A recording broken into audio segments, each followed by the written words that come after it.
Hi, this is Dawn Shireen, and this is my new podcast, The Delusion is Vast. I really wasn't sure that I was ever going to do another podcast, and have actually really been enjoying my time away from, all the fray of having a podcast. But things have gotten weird, and it seems like the time is now to add my voice again to the world and what's going on and the way that I view things and how absolutely strange everything is. First, let me just give myself a brief introduction. My name is Dawn Shireen. I had a podcast prior to this called Dancing with Bipolar, which was on for 5 years, almost 5 years. I almost made the 5-year mark, and was my life for 5 years. We went through a lot of stuff having to do with bipolar, suicide, trauma, being in a cult, and a whole lot of other things that I talked about on that show. Now, this is going to again be about my life and about how I see things, but I am not in as critical mass, to say the least, as I was when I was doing Dancing with Bipolar. So,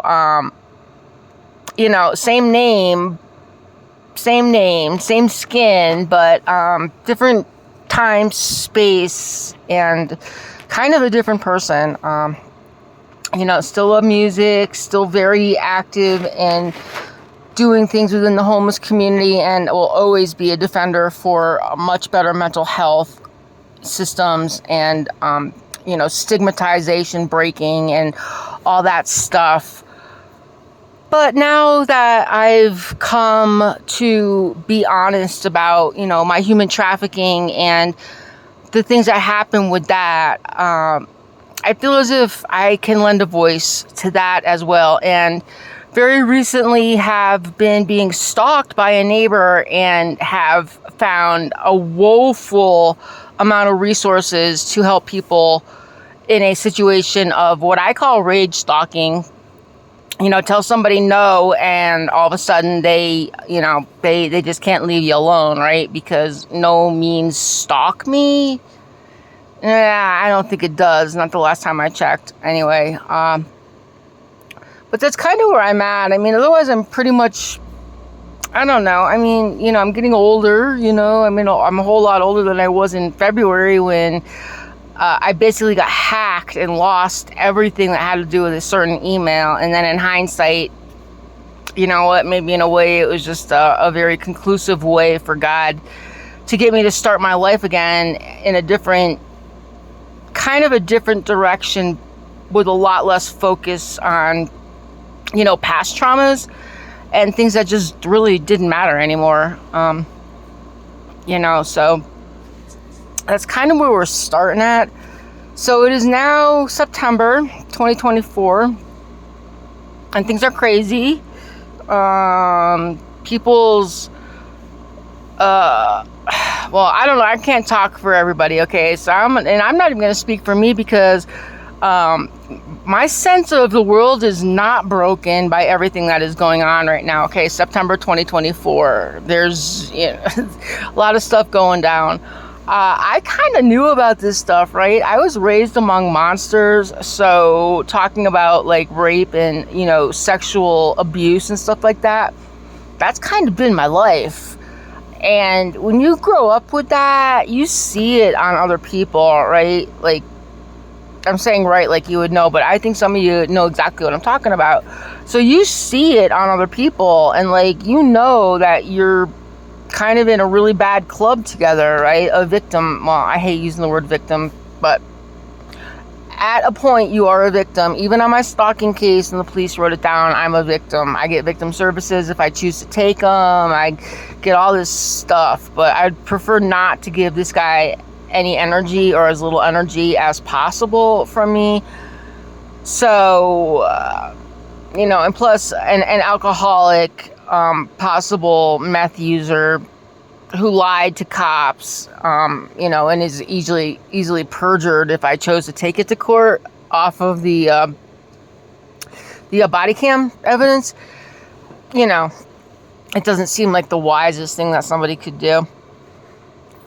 So Anyway, yeah, so the world is in turmoil, and I just want to talk briefly about something that is kind of eating me up right now that possibly other people will find relevant, and it does have to do with this whole sexual abuse, rape culture, either, I'm just going to go rape culture because that's really what it's become, right? Is like rape culture. And to me, having been in that situation more times than well, not a lot of times, but enough times that it's like, it's not a joke, man, right? It's not a funny thing to me. And I think anybody who finds rape culture funny should be listening to any further podcasts I do, because we are definitely going to disagree on 100% of pretty much everything in the world. So I'm going to give you a break right now and just cut loose and go, because this is not the place for you to be at.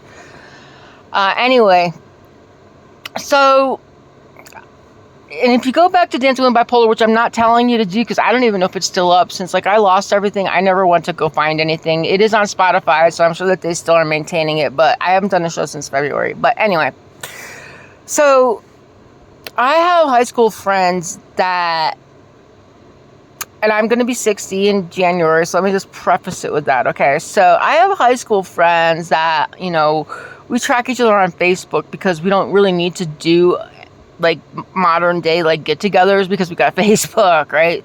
So reunions, yeah, we don't have to like go and do reunions. But anyway, so I have this one person that I knew from high school who had a baby in high school like I did. She was a couple grades younger than me, but nonetheless, she was artsy-fartsy. She lost a parent in high school. We had similarities, right? We had similarities. Brought up in the same town, same culture, which I grew up in Connecticut on the shoreline, so I'm just going to leave it at that. You guys can figure out where I'm going with this. And, of course, we went separate ways. She got married. I went to the military and just became a raging alcoholic. Well, not necessarily. I was already kind of a raging alcoholic since my teenage years, but, became like this really like fucking messed up person until I was 40, okay? And then I got sober from alcohol. Thank you, Jesus, for real. And so I haven't drank in it'll be 20 years in this coming April in 2025. So there's a lot of things now that aren't so similar between me and this high school acquaintance. I don't even want to call her a friend anymore because what I want to talk about is so like absolutely mortifying to me, again, having to do with this rape culture thing. So, and I already have issues with a lot of stuff that's gone down with her, and some of this stuff maybe is going to come up because it has something to do with this whole like predatory behavior towards people that are easily manipulated. Okay, so anyway, so I get that we're coming into spooky season, whatever the hell that's all about, but it doesn't mean that you have to visually assault people with a meme having to do with this, okay? And not only did it have to do with rape culture, it also had to do with bestiality, okay? And not the way you're thinking, okay? So just think basically Satan as a goat and Little Red Riding Hood, and this is the meme that she decided that she was going to put up on her Facebook page right at the height, well, I don't know, I'm going to say the height right now of this whole P. Diddy sexual assault, pedophile, tunnels, drugging, bio-drugging people, whatever, and okay, and having been trafficked and having been raped and having been just fucking treated like shit in a sexual way, I really was completely offended by this, right? Absolutely offended and shocked and mortified on top of it. So, and I don't know who I don't know who I was more mortified for. Like the fact that like I know her, and like she thinks this is good, and if I stay on her page as a quote unquote friend, does that mean that I'm like complicit with this rape culture? Not to mention the whole bestiality aspect of this meme, but anyway. So I didn't block her, okay, because I'm not that dramatic anymore. Back in the day, I used to be the block queen, man, and it'd be like I had way more people on my block list than I had on my friends list. And it actually may still be that way because I have like a total of 25 people that I actually know, and I don't know about trust, but I know them personally. At some time, I have like shared a meal with every person here, or sat in a cafeteria in high school or whatever. Like, these are people that I have tangibly been around in my life. There's no doctors and orthopedic surgeons, and I don't have 88 Johnny Depps or Zach Baggins or whoever the catfish of the day is on my page. So it's very select. Let's put it at that. So, but now I'm thinking, because this is just such a disturbing meme, and the fact that she had put it on 2 years ago and decided that this was a good year to, review that memory and put it back up with this phallic goat and Little Red Riding Hood, who has taken the worst end of it, okay?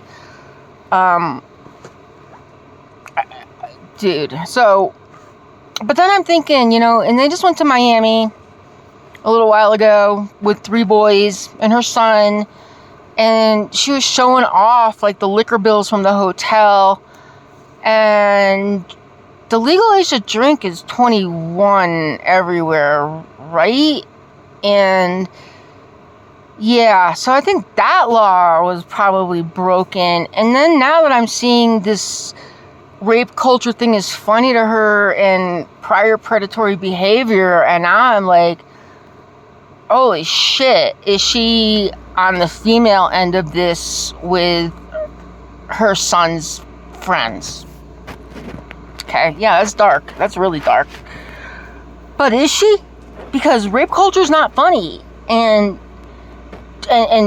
buying alcohol for, I don't give a shit if you're on vacation.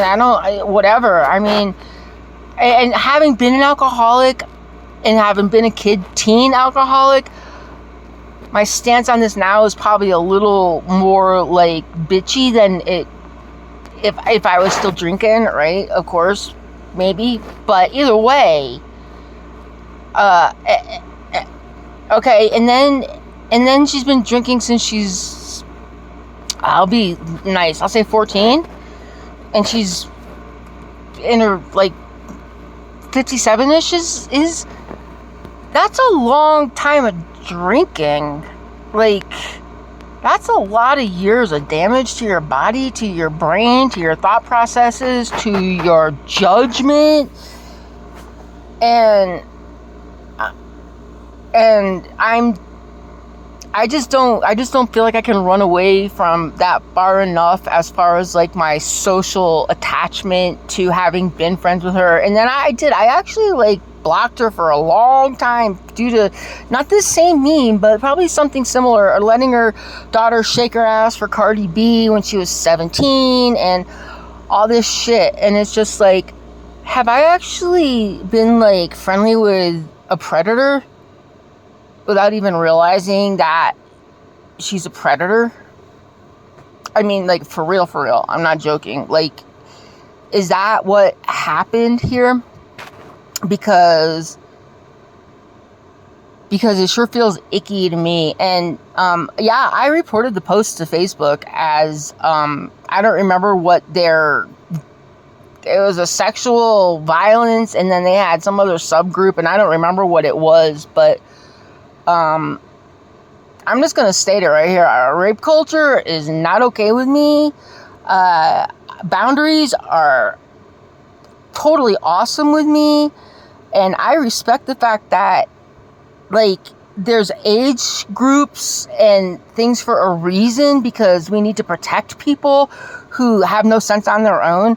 But when a 50 plus something year old woman has been drinking for almost 60 years, no, that's wrong, for almost 40 years, and thinks that rape culture is funny and isn't sharing intoxicants with teenage boys under the age of consent, my mind is not okay with that. So, yeah, I totally am not okay with that.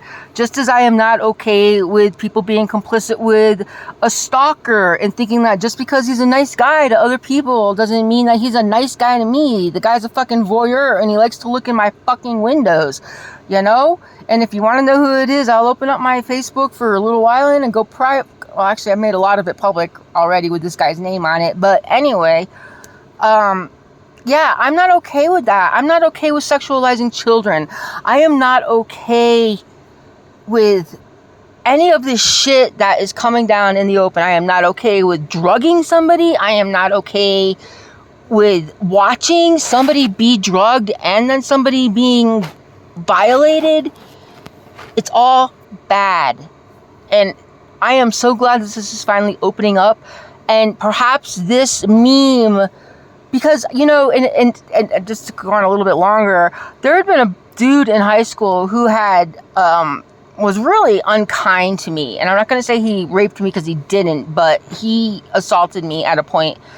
And she did a GoFundMe for this dude at one point for, I'm thinking it was a scam, but maybe a heart issue. Okay, I don't know. And she ran a GoFundMe for this guy. And because I was not really well at the time and really angry about sexual abuse and stuff like that in my life before I had come to a point of forgiveness and a whole shit ton of healing, I actually kind of told the guy, I don't know why you guys are all giving this money, because he had run trains on other chicks in high school, right? So he was a rapist, but, you know, and I was like, why are you supporting a rapist? And this motherfucker, the dude, didn't have enough balls to come to me to challenge me. He went through her. And at that, I think that's when I blocked the friendship last time. But, yeah, you know, and so she's, like, covering this. And she's still friends with this dude, like, you know, and her daughter is now 22, and he was around their house when she was much, yeah, anyway, and because of these skewed, I'm starting to think that these very skewed boundaries around sexuality and violation with her, my mind could swim forever on this. But, you know, don't ever think that you don't know a monster, okay? Because you could just be one meme away and your eyes will be peeled wide open. So anyway, this is Dawn Shireen. This is the premiere episode of The Delusion is Vast. And thanks for coming by. Later.